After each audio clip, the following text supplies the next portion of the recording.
kind of thing, man, I beat up my own father. I beat my father's ass as a grown man because he was a drunk. I went through my whole life him beating up my mother. Listen, my earliest memory was him hitting my mother in the face as hard as he could. That's my earliest memory. And that told me, oh, damn, it's his world, okay? And he ruled through intimidation. He ruled through physical force. And we were scared of him, man. My whole life, I was scared of my father. I peed in the bed. I was 14 years old. Because I wake up, I didn't know what was going to happen. I'm still afraid of my father. I would never fight my father. Come on, man. I don't care, world champion, because I know he would shoot you. He would kill you. He would kill you. I knew that for a fact. I knew that as an adult, I was always respectful. He needed money. I would make sure I gave him money. I didn't want to be on his bad side. But see, I did the same thing. I was a pleaser. I was like, man, you want another beer? Here's another beer. You want this? No, no. Yes, sir. Yes, sir. But pull your pants up. My pants up, sir. No. But this is the thing. I became a grown man.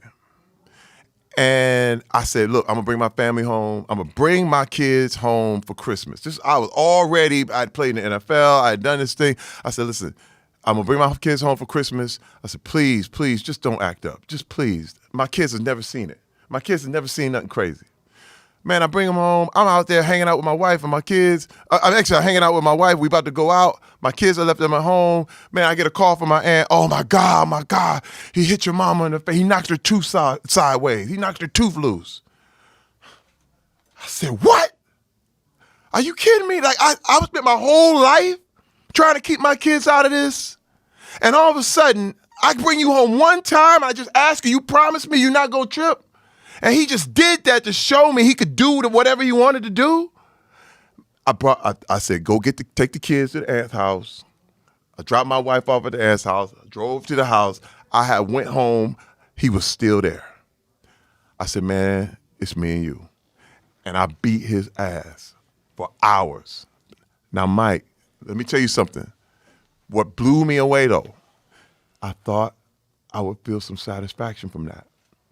I thought I would get some sort of release, and I got nothing. Man, look, I was sitting there like, this don't work, dog. This don't work. I got revenge. Wait, I got all the revenge I wanted. He was laying there talking about, do him, please. Because he an old man now.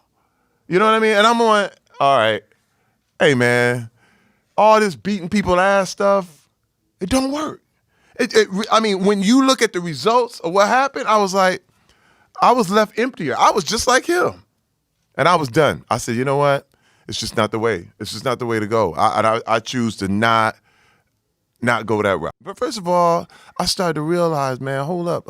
Now I'm going to finish this story with what happened with my father. Years later, I came back, and you know what I did?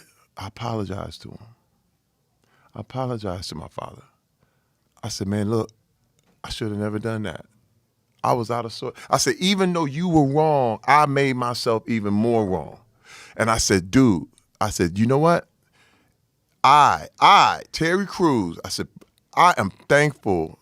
I said, if I had a chance to pick my parents, I would choose you. Mike, he started crying, dude. He started crying. He was like, I'm sorry. I'm sorry for what I did to your mother. I'm sorry for what I did to y'all. It was messed up. See, man, that's all we looking for, man. Like, look, I'm a grown-ass man, but we are just looking for people to recognize us for who we are and literally look at us and love us anyway. Well, I'm too scared to ask my father. He wouldn't dare give me no fucking forgiveness. Are you fucking crazy? Hey, listen. I don't know, you fucking crazy. But you got to understand, I didn't know what he was going to say. I was ready for anything. I was ready for fuck you, man. Get out of here. I was ready for that. Exactly. I was ready for that. Don't touch me. Get out of here. Woo, woo, woo. But this is the thing. When he broke down, I gave him a hug. And I'll be honest with you, we still don't talk. It ain't like we became buddies. Forgiveness ain't about like all of a sudden nothing happened. Forgiveness is for me.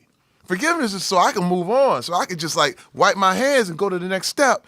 But accountability is different. Accountability says, hey man, I don't trust you. And you're going to stay way over here.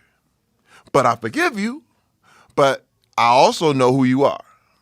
And so it's all, people think forgiveness means, oh, now he gets carte blanche. No, that ain't how it works. I definitely said, look, I'm through, and we still don't talk, but you understand where I'm at, and I understand where you are, and now we at peace. And that's good. And that's a peaceful life after that. There's a whole lot of people I let go, man. A whole lot of You people. have to, dude. A whole lot of people, You man. know, I've let go of people I've loved so dearly, you know, and you love them, you know, but they were toxic. You know, your guys' energy together just didn't work out, you know, in a prosperous way. Hey, You know? you know If what? you don't want to do anything, it's great. True. If you want to live and do something in life, it's just not working out.